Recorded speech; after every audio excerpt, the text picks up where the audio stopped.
हो संतर्पणीयम अध्यायम चरक सूत्र स्थान 23 का अध्याय। हम है बेसिकली कौन से चतुष्क में। ये कभी भी अधिकरण को हमें भूलना नहीं है।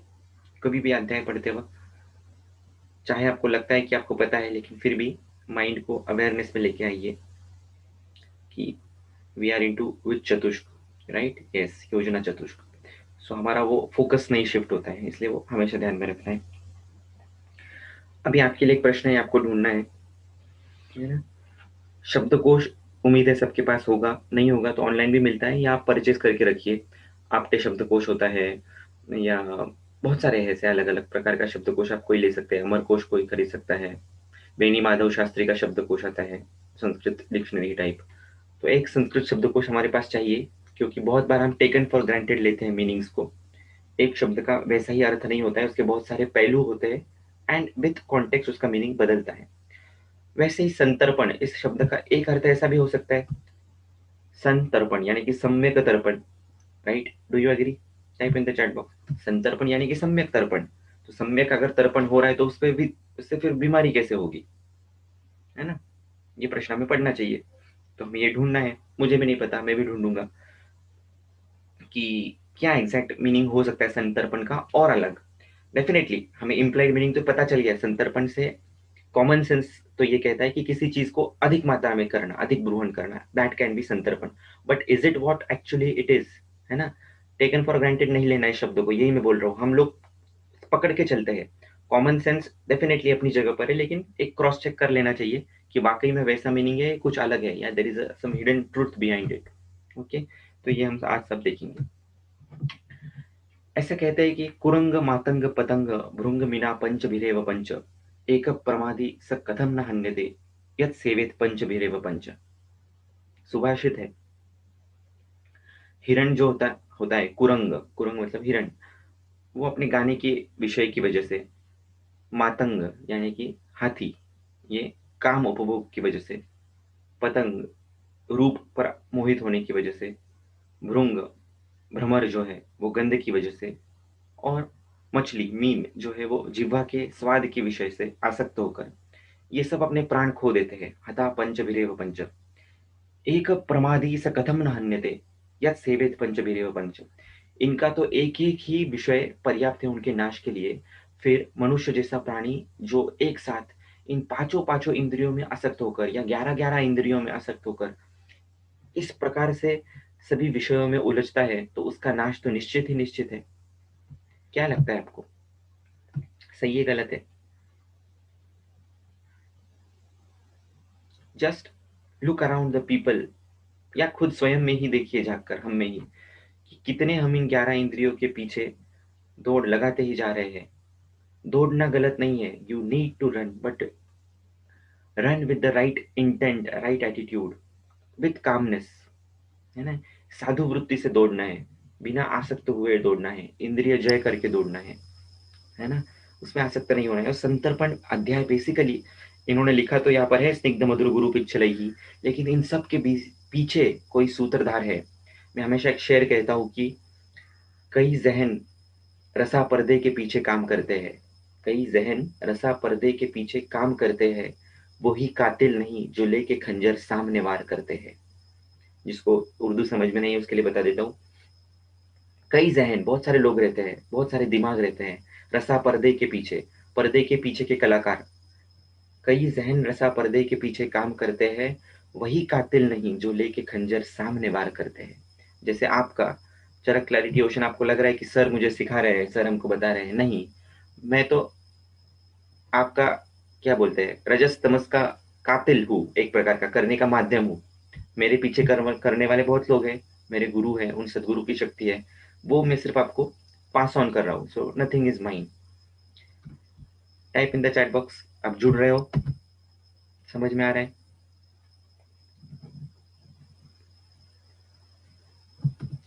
ये क्यों बता रहा हूँ मैं इस अध्याय में, ये बहुत ज्यादा जरूरी है। संतर्पणीय अध्याय में लिखा हुआ नहीं है, लेकिन ये पारायण से आता है। This is out of the box, definitely this is out of the box. लेकिन ये देखना है इस प्रकार से कि कोई भी आप पेशेंट देखो संतर्पण का, उसमें ये बाकी की 10-11 इंद्रियां अफेक्टेड होगी ही होगी। और आप कितना ही उसके आउटकम्स के ऊपर कितना ही उसके प्रोसेसेस के ऊपर फोकस करो, जब तक आइडेंटिटी शिफ्ट नहीं होगा वो संतर्पण विकार ठीक नहीं होगा। ये अगेन मैं आपको बॉन्ड पेपर पे लिख के दे दूंगा। किसी का प्रमेय ठीक नहीं होगा, किसी का कुष्ठ ठीक नहीं होगा, किसी का मूत्रपुच्छ ठीक नहीं होगा, किसी का पांडु ठीक नहीं होगा। हाँ, अगर वो स्वभाव परमवाद से हेतुओं का बल बहुत कम है तो स्वभाव परमवाद से ठीक हो जाएगा। लेकिन if it is definitely a big manifestation, बड़ा व्याधि हुआ है वो, तो वो डेफिनेटली संतर्पण की वजह से है, और संतर्पण के पीछे बहुत बड़ा हाथ इंद्रियों का है। तो जब तक आप उसका आइडेंटिटी शिफ्ट नहीं करोगे, अंदर से उसको ये एहसास नहीं दिला पाओगे आपसे गलती हो रही है, आपको ये चेंजेस करने हैं, जब तक वो अंदर से उसको नहीं लगता है, तब तक बाहर के आउटकम प्रोसेसेस, पंचकर्म उपचार, शमन उपचार, उसकी अपनी मर्यादाएं हैं, उसकी अपनी सीमाएं हैं। वो उतना ही काम करेगी, थोड़े दिन के बाद वो फिर से वो पेशेंट अपनी अपनी मूल पद पे आ जाएगा। मराठी में कहते हैं कि हरदासाची कथा मूळ पदावर, तो फिर से वो अपनी मूल स्वरूप में आ जाएगा। ये हमें नहीं होने देना है। तो इसलिए हमें क्या करना चाहिए, क्या लगता है आपको? Do you agree with me? पहली तो ये बात है ना, without ID shift nothing is possible, nothing is possible. Temporary है वो तो होगा ही। जैसे अब ये कोर्स है, सिंपल एग्जांपल है अगेन दिस कोर्स। अगर आप में आईडी शिफ्ट हो गया है और सपोज ये कोर्स आज खत्म करने का मैं अनाउंसमेंट कर दूं, फिर भी आप में से ऐसे लोग हैं जो आज के 1 साल के बाद अगर फिर से हम मिलेंगे तो एक अलग स्टेज पर पहुंचे हुए रहेंगे।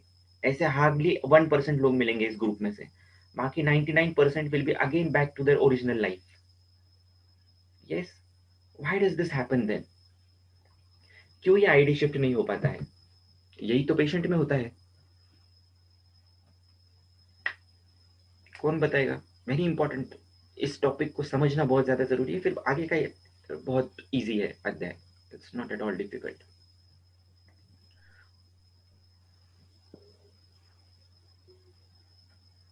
मेरे बॉडी को कंफर्ट जोन में रहना अच्छा लगता है। Very nice, very correct. Our body likes to be in comfort zone, इसीलिए अकाउंटेबिलिटी ग्रुप बनाया है। फिर भी मैंने इसको बहुत लीनियंट रखा है, स्ट्रिक्ट नहीं रखा है। मैं उसको आपको अकाउंटेबिलिटी पार्टनर देने वाला था, लेकिन अगर मैं डायरेक्टली उस प्रकार का कुछ कर लेता विदाउट हमारा रैपो बिल्ड किए हुए, तो आपको लगता कि दिस इज वेरी हार्श, या कहीं ना कहीं ईगो को चोट पहुंचती थी। सो वो नहीं होने दिया है।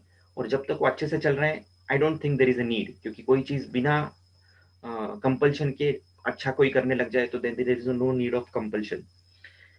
लेकिन कहीं कहीं पर उसको जरूरी भी होता है।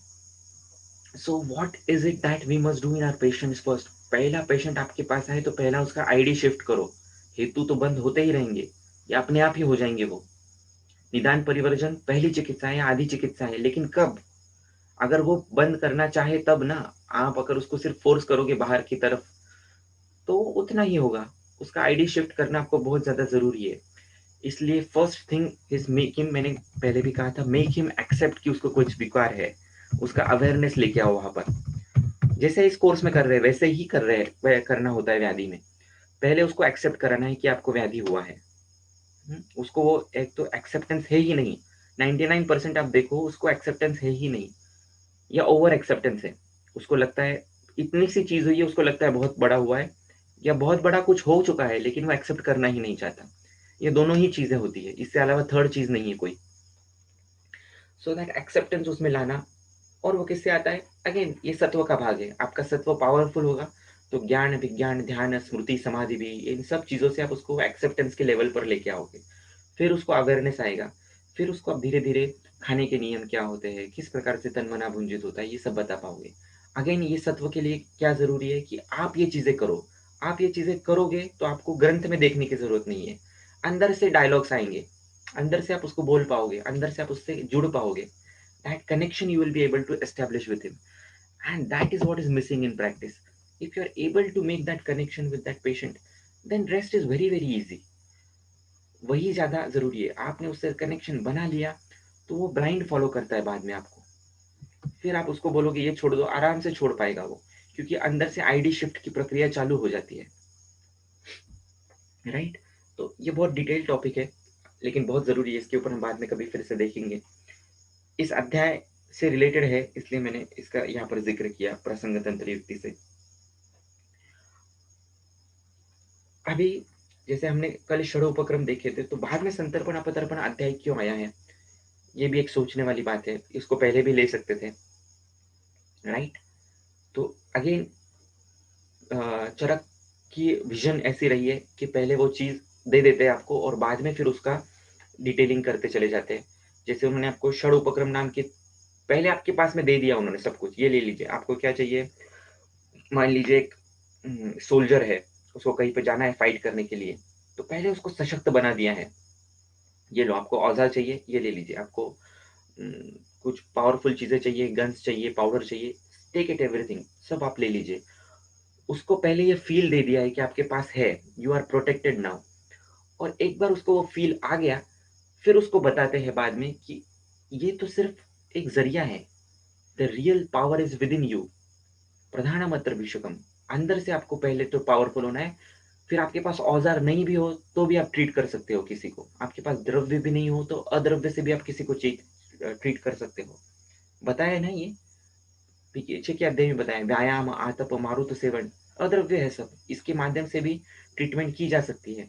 और आपका सत्व का लेवल हाई हो गया तो आप द्रव्य को ऑर्डर बोल दे सकते हो कि गुरु जी आपको ये काम करना है इनके शरीर में जाके। और उसके आगे हो गया लेवल, तो जीत हस्त, जीत दृष्टि, सिर्फ दृष्टि पेशेंट पे डालोगे, सिर्फ हाथ उसके ऊपर रखोगे तो पेशेंट ठीक होगा। हो सकता है, नहीं हो सकता है, इस स्टेज पे जाना है, नहीं जाना है, क्या लगता है आपको? हेलो। हाँ सर। जाना है, एंड इट इज पॉसिबल। क्यों नहीं जाएंगे, हम बिल्कुल जाएंगे। इस जन्म में नहीं तो अगले जन्म में जाएंगे, लेकिन प्रक्रिया तो स्टार्ट करनी पड़ेगी कहीं ना कहीं। और क्या मजा आएगा उसमें कि पेशेंट आपके पास रोते रोते आ रहे हैं, आप उसको देख रहे हो और उसकी उसकी उसके आंसू मुस्कान में बदल रहे हो। इससे बेटर फीलिंग तो कोई और हो ही नहीं सकती।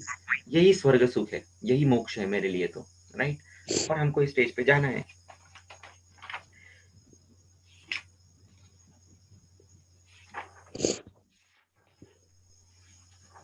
तो ये अध्याय इस प्रकार से क्यों दिया गया है, एक तो हमें पेशेंट जब भी आ जाए तो पहले उसको मोटे मोटे तौर पर आपको डिवाइड करते आ जाना चाहिए। पहले उसको मोटे मोटे तौर पर आप डिवाइड कर लो, ये संतर्पणोत्थ है या अपतर्पणोत्थ है। Basic, very simple.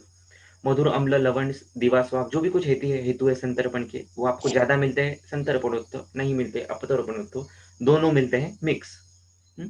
Very simple, ये फर्स्ट ईयर का स्टूडेंट भी कर पाएगा। उसके बाद आपको क्या करना है, यदि पेशेंट संतर्पणोत्थ है तो उसके लिए 3 उपक्रम आएंगे, यदि पेशेंट अपतर्पणोत्थ है उसके लिए 3 उपक्रम आएंगे। संतर्पणोत्थ पेशेंट है, मान लीजिए प्रमेह का पेशेंट है, दूध का सेवन है, दही का सेवन है, दीवा स्वाप है, अस्य सुख आदि सभी चीजें हैं, तो नेचुरली उपक्रम 3 ही आएंगे, या तो लंघन, रुक्षण और तीसरा कौन सा, स्वेदन, राइट। चौथा कौन सा उपक्रम आएगा,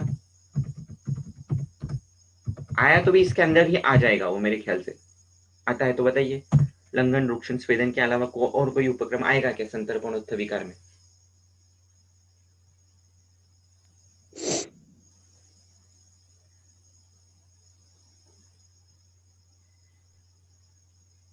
राइट, एग्जैक्टली, इतना प्रैक्टिकल है, इतना मैथमेटिक्स है, सब इसके अंडर ही आएगा। उद्वर्तन, उद्वर्तन क्या है, कर्म है वरुणी। उद्वर्तन का फलश्रुति क्या है, उद्वर्तनम कफहरम मेधसः प्रबिलायनम स्थिरीकरणम अंगाणाम त्वक प्रसाद करम परम। अभी उद्वर्तन के द्रव्य देखने चाहिए, उन द्रव्यों के गुण कर्म देखने चाहिए।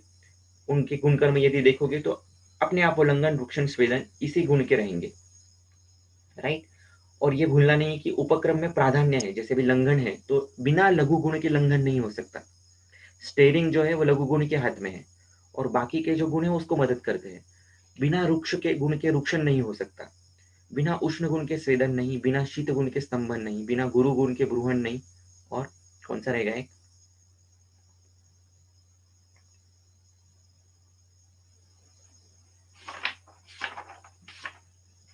बिना स्निग्ध गुण के स्नेहन नहीं, राइट, एग्जैक्टली। सो बाकी के उसको, बाकी के हाथों में उसकी दूसरी चीजें है, लेकिन स्टेयरिंग इनको लेके जाते हैं, गाड़ी को कौन लेके जाएगा, ये ड्राइवर से ये गुण। तो ये गुण बेसिक होना चाहिए। इसका सीधा सा मतलब ये हो गया कि इफ यू मास्टर दिस 6 गुणास, you can master almost any disease. 6 disease is equal to 6 उपक्रम इज इक्वल टू 6 व्याधीज।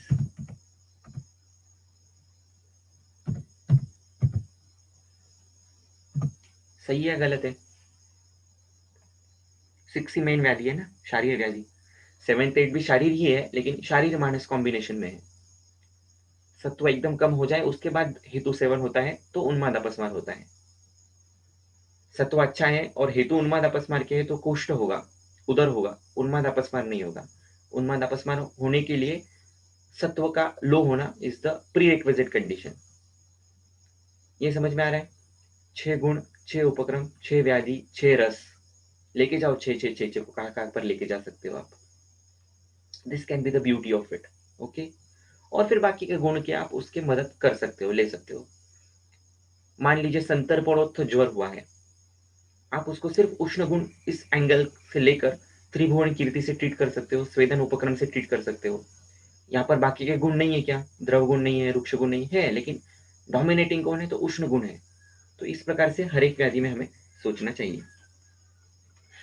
मोटे तौर पर संतर्पण अपतर्पण डिवाइड कर दिया। उसके बाद फिर आपने 3 उपक्रम में से कौन से आने आएंगे उसके लिए जरूरी है वो डिसाइड कर लिया। और फिर इन तीनों में से आप एक तो क्रम लगा सकते हो। इसको थोड़े दिन तक रुक्षण दिखेगा, देना है। रुक्षण एक बार हो गया, उसके सम्यक लक्षण आ गए, फिर मुझे इसको पाचन देना है। एक बार पाचन के सम्यक आ गए कि फिर मुझे इसको रक्त प्रसादन करना है, और फिर बाद में इस पेशेंट को अपुनर्भव के लिए रसायन चिकित्सा चालू कर देनी। इस प्रकार का क्रम हर एक व्याधि में होना चाहिए। कोई भी आप व्याधि ले लो, कोई भी खालित्य का पेशेंट है मान लीजिए, अपतर्पणोत्थ है एक्सक्लूसिवली, हेतु वैसे ही मिल रहे हैं, वात प्रकृति का पेशेंट है, वात वृद्धि के हेतु है, आदि आदि। उपक्रम कौन से आएंगे? नेचुरली स्नेहन, ब्रूहन, है ना। अभी इसमें क्रक्स देखो कैसे मिक्स हो जाएगा। अगर पेशेंट वात प्रकृति का है, उसमें शीत वर्धक, शीत पर्युषित अन्न आदि सेवन का इतिहास है, तो यहाँ पर थोड़ा सा इसमें टिल्ट आएगा। स्नेहन ब्रूहन तो जरूरी है, लेकिन अभी उपक्रम में आप स्तंभन नहीं लोगे, आप उपक्रम में स्वेदन ले लोगे। ये मिक्स हो जाएगा एक प्रकार का। मतलब अभी इसमें से गुण कौन से निकल के आएंगे? स्निग्ध, गुरु, उष्ण। तो ऐसे कुछ द्रव्य जो केश के ऊपर काम करते हैं, अस्थि के ऊपर काम करते हैं, जो स्निग्ध है, उष्ण है और गुरु है, इस प्रकार का द्रव्य आप उसको सिलेक्शन दे सकते हो। फिर ऐसे बहुत सारे द्रव्य आएंगे, और उसमें फिर आपको गामित्व का विचार करना है। जहां जहां पर चक्षुष, केश, इस प्रकार के शब्द आए हुए, उस प्रकार से फिर वो द्रव्य का चॉइस आएगा। समझ में आया आपको? इस प्रकार से हमें गामित्व तक जाना होता है।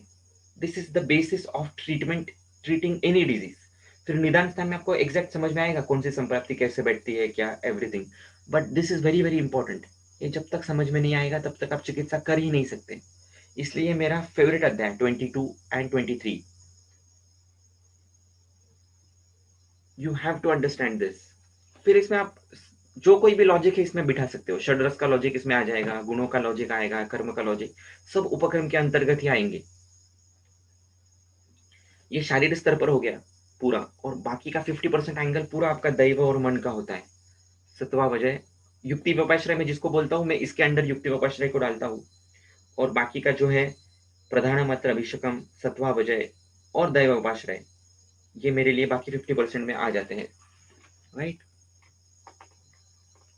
तो ये करना हमें बहुत ज्यादा जरूरी है। अभी इसमें बहुत सिंपल सिंपल योग दिए हुए हैं। पहला योग कौन सा है? ये भी कभी कभी भी पढ़ते वक्त ध्यान में रखना चाहिए। पहला योग आया है सक्षोद्रश्च अभया प्राशाह। नाम भी देखिए, हरितकी नहीं यूज किया, अभया यूज किया है। तो जो भय मिटा दे व्याधियों का, किसी भी चीज का, तो उसको अभया कहते हैं। तो प्रिस्क्राइब करते वक्त भी हमें ऐसे ही प्रिस्क्राइब करना चाहिए। मेडिसिन लिखते वक्त भी हमारे प्रिस्क्रिप्शन पेपर पर जो कर्म अपेक्षित है उसका, उस कर्म के नाम से वो जनरली लिखते आना चाहिए।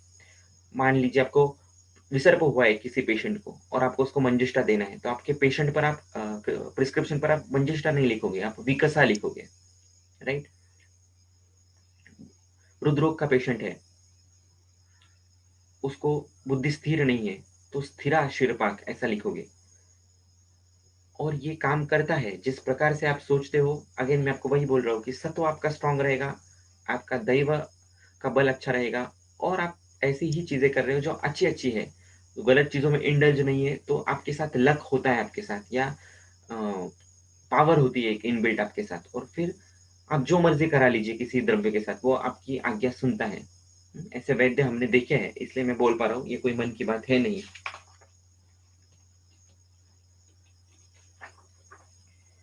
सिंपल योग दिए हुए दो तीन त्रिफलादि योग है, एक मुस्तादि क्वाथ है, मुस्ताम और अगवदम पाठा एक करके एक है, उसमें आप देख लीजिए 13 द्रव्य है। मेरे हिसाब से ये 13 द्रव्य 13 अग्नियों पर काम करते हैं। मुस्ताम आरगवदम पाठा त्रिफला देवदारुच, श्लोक नंबर 12। श्वदंष्टा खदिरो निम्बो हरिद्रे त्वक्च वत्सका। Maybe I might be wrong also. Okay, so no problem, ये उभन का विषय है, देखना चाहिए हमें पढ़कर। युक्ति पूर्वक ये अम्ल रस का कैसे यूज करते हैं, ये भी देखने जैसी चीज है। बहुत जगह पर इन्होंने अम्ल रस को, कांजी को, दधिमंड को, छाछ को डाला हुआ है। तो अम्ल रस ये मूड वातानुलोमन है। बहुत सारी संप्राप्तियां ये वायु की गति बिगड़ने की वजह से होती है, इसलिए हमें ये मूड अम्ल रस का एक प्रॉपर यूसेज हमारी प्रैक्टिस में करते आना चाहिए। ऐसा हमारे पास 10 से 15 द्रव्य चाहिए जो हम यूज कर सकते हैं, या पेशेंट को होम रेमेडीज के स्वरूप में आप बता सकते हो। क्योंकि बहुत पेशेंट में मूत्रकुच्छ, अर्श जैसी कंडीशन या उद्गार की कंडीशन बहुत सारे इसमें रहती है। तो सिम्टोमेटिक रिलीफ देने के लिए भी और मूलतः काम करने के लिए भी अम्ल रस बहुत अच्छी तरीके से काम करता है। अब यहाँ पर इन्होंने लास्ट में एक बहुत इंपॉर्टेंट बात छेड़ी है, वो है अभ्यास तर्पण की। अच्छा, उसके पहले अपतर्पण विकारों की लिस्ट दे दी है, जैसे संतर्पण विकारों की है, अपतर्पण की भी है, दे दी है। लेकिन वहां पर गुण कर्म नहीं मेंशन किए, कौन से गुणों से अपतर्पण होगा। तो ये विपर्यय तंत्र युक्ति से समझ लेना है, क्योंकि पहले ही तीसरे श्लोक में उन्होंने बोल दिया है कि स्निग्ध मधुर गुरु आदि गुणों से संतर्पण होता है। तो यहाँ पर विपर्यय लगा लीजिए। ये लिखना जानबूझ के जरूरी है, क्योंकि हम लिखते नहीं है, इसलिए फिर वो समझ में नहीं आता। स्निग्ध के विपरीत रुक्ष, मधुर के विपरीत कटु, गुरु के विपरीत लघु, इस प्रकार के गुणों से अपतर्पण होने वाला है, ये अर्थ हमें लगा लेना है आगे के अपतर्पणोत्थ विकारों में। ज्वर देखिए दोनों में है, संतर्पणोत्थ में भी है, अपतर्पणोत्थ में भी है। ओके, तो इस प्रकार से आप अलग से अध्ययन भी इनका कर सकते हैं। और किम पांडित्यम परिच्छेदा, जैसे निधि मैम ने उस दिन करके दिखाया था, वो सभी विकारों का बहुदोष के, या मैत्रेयी मैम ने करके दिखाया था चाइल्ड रोग, बाल रोग के एंगल से। इस प्रकार से आप भी आपकी युक्ति से, आपके पांडित्य भाव से इसको जो मर्जी वैसा आप प्रेजेंट कर सकते हैं डेटा को। This is nothing but data presentation. आप उसको ग्राफ यूज करो, कोई पाई डायग्राम यूज करो, what ever you may do it. फिर बहुत सारे पेशेंट हमारे पास ऐसे आते हैं जो चीरकाल से दुर्बल है। कौन से पेशेंट इस श्रेणी में आएंगे आपको लगता है, जो चीरकाल से दुर्बल है?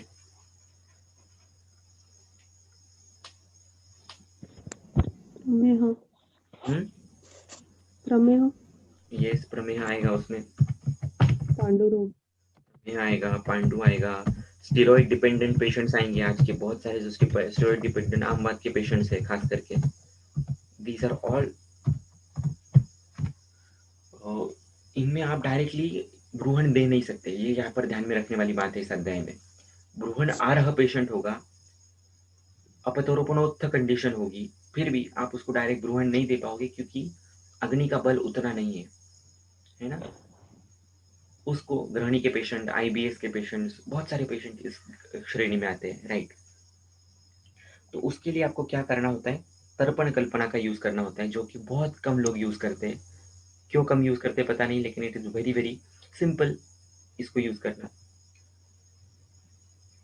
क्लियर कट श्लोक है, सद्य क्षीणो ही सद्यो वही तर्पणेन उपजीयते, नरते सर्प संतर्पण अभ्यासात चीर क्षीणस्तु पुष्यति। ये मेरा थीसिस का भी टॉपिक था कि सभी मालनरिश बच्चों को मैंने यही सोचा था कि इनको ब्रूहन की अपेक्षा है। लेकिन ये मालनरिश कब से है, तो प्री टर्म सॉरी जन्म से लेकर मालनरिष्ट है, जन्म की पूर्वावस्था से मालनरिष्ट है, उनकी माँ तक मालनरिष्ट है। तो ये बच्चे तो कितने लंबे टाइम से मालनरिष्ट है, 10 से 12 साल के बच्चों का मैंने स्टडी लिया था। तो अगर इनमें मैं डायरेक्ट ब्रूहन दे दूं तो ये बहुत बड़ी नाइंसाफी होगी, अग्नि के साथ गलती होगी। इनमें डायरेक्ट ब्रूहन हम दे ही नहीं सकते, उसके लिए उसको धीरे धीरे उसका अग्नि का बल बढ़ाते बढ़ाते ब्रूहन करना होगा। तो इसी अध्याय का एक योग मैंने लिया था, जिसमें है पिप्पली, तेल, घृत, मधु, शर्करा और फिर सत्तू। तो सत्तू में क्या किया था, लाल चावल लिए थे शाली के, और उसको भून लिया था अच्छे से, और फिर उसको ग्राउंड करके पाउडर बना के रख दिया था उसका। तो सत्तू अलग अलग प्रकार से यूज किया जाता है। कोई रक्तशाली का सत्तू होता है, कोई सात धान्य होते हैं अलग अलग, उसमें दलिया वगैरह डाल के भी सत्तू बनाया जा सकता है। लेकिन मैक्सिमम ग्रंथ में या तो रक्तशाली का सत्तू या तो यव सत्तू, यव का सत्तू ये अपेक्षित है। तो ये कल्पना बहुत सिंपल है। कोई भी आप सत्तू ले लीजिए, बना लीजिए, चावल का बना लीजिए या तो इसका बना लीजिए, यव का बना लीजिए, और उसमें आप योग दिए हुए यहाँ पर पिप्पली डालिए, तेल घी मधु, ये तो परम औषधि है, परम औषधि है।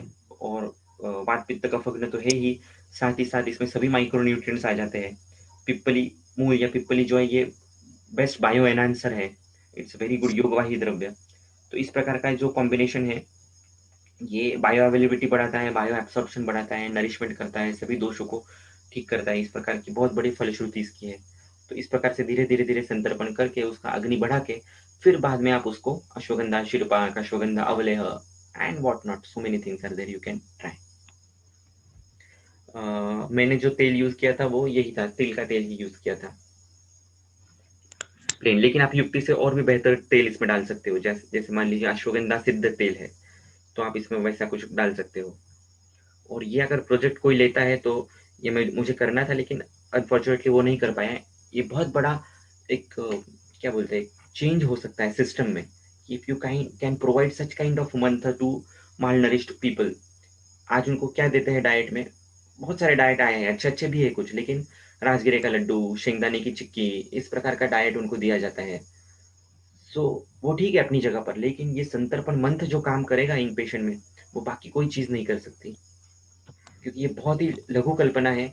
और तर्पण है, यानी कि उसको मन को भी अच्छा लगता है। उनका मन, दवाई जो है ये साथ में भी होनी चाहिए और मन को प्यारी भी होनी चाहिए। तो ये कल्पना लेने के लिए भी इजी थी। कुछ कुछ बच्चे मेरे पास फिर से आते थे वो लेने के लिए, तो मैं उनको 2-3 बार वो बना बना के देता था। 40 ml का डोज डिसाइड किया था मैंने, तो वो पूरा का पूरा खत्म हो जाता था। बहुत मजा आता था वो देते वक्त। प्यारे प्यारे बच्चे थे, सब बैठ जाते थे, और वो एक स्कूल के एक रूम में बैठ के उधर ही मैं प्रिपेयर करता था और उसको देता था। सो चरक का मजा क्या बताएं आपको, उसके लिए तो अलग ही कुछ टाइम लगेगा। फिर लास्ट का जो श्लोक है 39th, उसमें ये दिया है कि खट्टा मीठा जल निर्मित घी युक्त या रुक्ष मंत्र सद्य संतर्पण करता है। अभी हाँ, इसकी जो टीका ये पढ़िए, स्नेहादि ब्रूहण द्रव्य योगा तो कालांतरपकत्वम अपि भवति। ये जो तर्पण है ये सिर्फ सद्य सर्पण तो इतना ही काम नहीं करते, तो कालांतर से स्नेहन ब्रूहण आदि का भी काम करते हैं।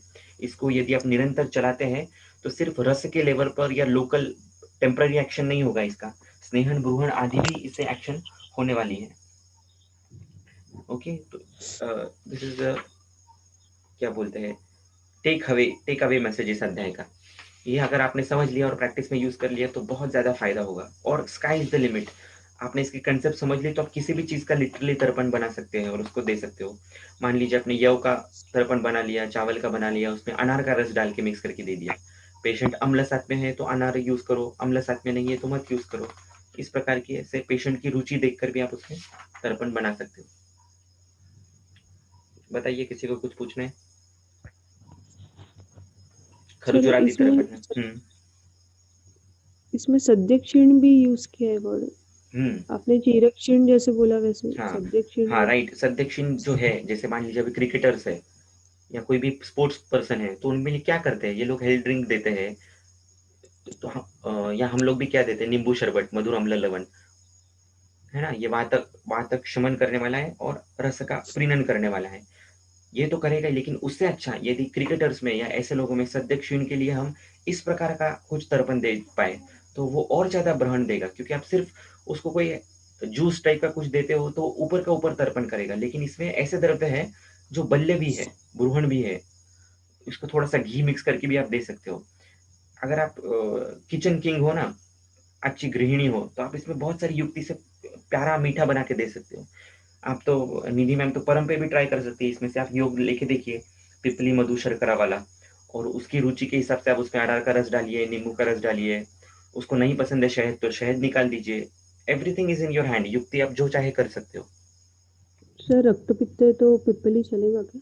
पिपली इज बायो एनहांसर, उसको चलता है, तो आपको उसकी मात्रा बहुत कम रखनी होती है, सिर्फ उसको गामित्व मिले, वो द्रव्य पूरे शरीर में फैल जाए, इसलिए उसको उतना रखना होता है। हाँ, ये उसको आपको लगता ग्रोइंग है की डाउट है? जरूरत नहीं। आपको डाउट है तो पिपली की जगह दूसरा कुछ ऐसा यूज कीजिए जो ऑन सिमिलर लाइंस काम कर सकता है। इन्होंने पिपली हर जगह पर यूज किए, या तो आप पिपली मूल भी यूज कर सकते हो। पिपली मूल भी तीक्ष्ण उष्ण ही है, लेकिन फिर भी वो पिपली जैसा ये नहीं करता है, उतना पावरफुल उसका एक्शन नहीं होता है रक्त पित्त में। Okay sir. हम्म।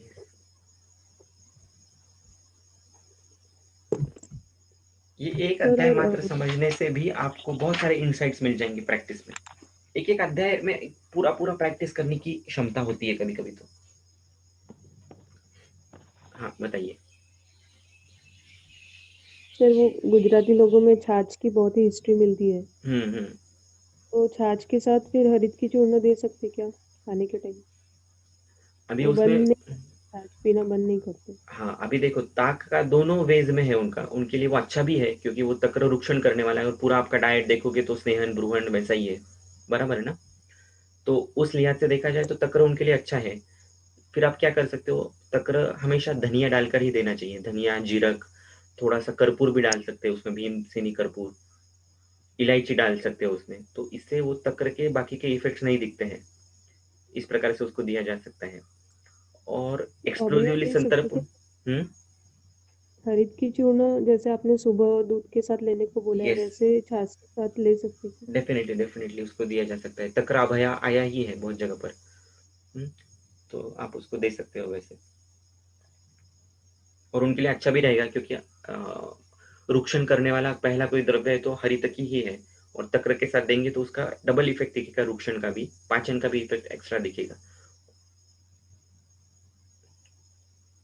ये आपको जज करना बहुत ज्यादा जरूरी है, तक्र हेतु है या नहीं है पेशेंट में। ये तक्र उनको उपशय देने वाला भी होगा, तक्र उनके पूरे डाइट को बैलेंस करवाने वाला भी होगा। ये आपको आइडेंटिफाई करना है, उसकी मात्रा गलत जा रही है क्या, या तो तक्र सही ले रहे हैं लेकिन सिर्फ मात्रा ज्यादा ले रहे हैं, ऐसा भी हो सकता है। ये ढूंढना पड़ेगा। तो वो ठंडा भी लेते हैं ना फिर थोड़ा? हाँ ठंडा भी लेते हैं, अ, लेकिन जहां तक मतलब गर्म मतलब तासीर डाल सकते हमारे जो देरासर वगैरह रहते हैं, हमारे इधर नॉर्मल तक्र रहता है सादा वाला, और उसमें सिर्फ जीरक डाल के देते हैं प्लेन, और वो बहुत अच्छा मट्ठा होता है क्योंकि उसमें मक्खन वगैरह कुछ भी नहीं रहता है, पूरा सिर्फ पानी रहता है वो। So this is ideal way. हाँ, इस बहाने से ये भी बता दूं कि तक्रम शक्रस्य दुर्लभम, ये जो कहते हैं ना कि ताक इंद्र को भी दुर्लभ है, तो ये श्लोक का गलत अर्थ निकला हुआ है। वो पूरा श्लोक जब आप मूल पढ़ोगे तो अलग है, किस चीज में क्या क्या श्रेष्ठ है इस अर्थ में वो लिया गया है। ये इसका मतलब ये नहीं होता है कि हर व्यक्ति ने बार एंड तक्र से ही करना चाहिए भोजन का। तक्र सभी को साथ में नहीं है, हर ऋतु में तक्र लेना चाहिए जरूरी नहीं है, डिपेंड करता है। संतर्पणोत्थ विकार है तो डेफिनेटली तक्र यूज कीजिए, तक्र जैसी दवाई नहीं है, क्योंकि आपने स्नेह व्यापद यदि यवागु देखी, या स्नेह जीर्ण के जो लक्षण दिखे, स्नेहाजीर्ण, तो वहां पर उन्होंने तक्र यूज करने के लिए बताया गया है। जहां जहां पर संतर्पण है और पेशेंट में क्या कहते हैं, बाकी का अनुबंध नहीं है किसी पित्त चीज का या स्किन का, तो वहां पर आप तक्र डेफिनेटली यूज कर सकते हैं। अगेन उसकी मेथड प्रॉपर चाहिए, पतला पानी एकदम अच्छे से उसको मथन किया हुआ, फिर बाद में उसके अंदर धनिया, जीरक, इलायची, एला, कर्पूर, ये कुछ डाल कर दिया हुआ, सही समय पर सही मात्रा में लिया गया। या सिंपल वे हैं। तक्रारिष्ट यूज कर सकते हो आप। मैं बहुत सारे पेशेंट को ऐसे ही बोलता हूँ, खाते वक्त 30 ml तक्रारिष्ट, 30 ml गर्म पानी मिक्स करके बीच बीच में आपको पीते रहना है।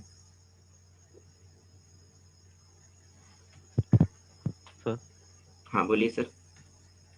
सर कई मदाते के पेशेंट होते हैं सर, जिनको काफी लंबे समय से अल्कोहल की हिस्ट्री होने की वजह से धातुक्षय होने लग जाता है। Very right. और जी सर, उनके अंदर सर मतलब तर्पण की रिक्वायरमेंट होती है। हाँ अ, और साथ के साथ सर जैसे मांस धातु के अंदर शोथ हो गया है, जैसे नासिका आना हो गया है, ऐसी हाँ, कंडीशन भी मिलती है, प्रतिशा जीर्ण प्रतिशा जो नासिका आना ऐसी सिचुएशन भी बना बिल्कुल देता है। बिल्कुल। तो सर ऐसे पेशेंट्स के अंदर किस तरीके से तर्पण की या इसे इसी योजना अध्याय में करनी है ना, चाहिए? खरजूर आदि मंत्र उसी के लिए है। जी। ये खरजूर आदि मंत्र और मदात्य अध्याय में अष्टांग लवन चूर्ण आया है। तो उस खरजूरादि मंत्र में आप अष्टांग लवण चूर्ण मिक्स करके उनको दे सकते हैं। जी सर।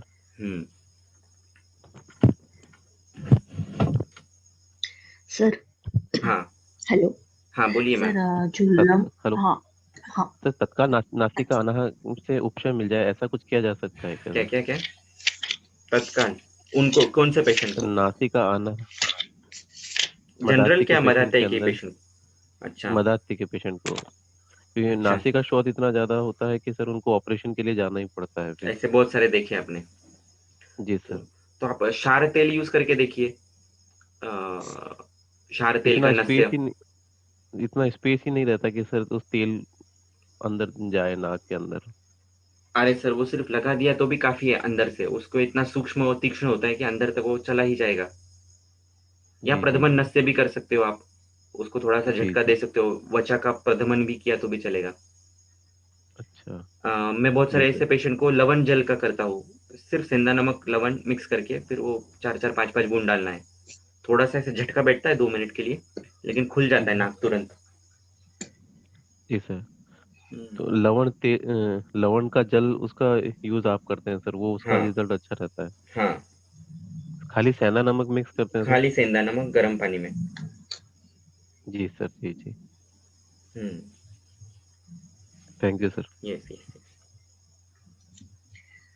सर हाँ वो हम बोलिए। संतर्पण और अवतर्पण एकदम क्लियर से डिफरेंशिएट कर लेते हैं पेशेंट हम्म में, हम्म लेकिन जो ये लंघन और रुक्षण दो चीज दी हुई है ना, हम्म, उसमें पार्शियल फर्क है।